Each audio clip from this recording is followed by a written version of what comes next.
நீங்கவே வந்த இருள் போகவே கையில் ஒளிச்சாட்டை எடுத்தால் என்ன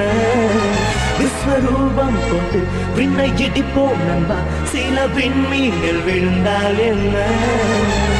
மின்னல் ஒன்றை கைவாள எடுத்து இன்னல் தீர போராட்டம் நடத்து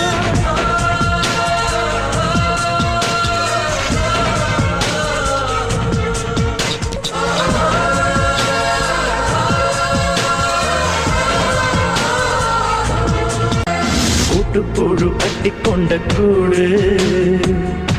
கல்லறைகள் அல்ல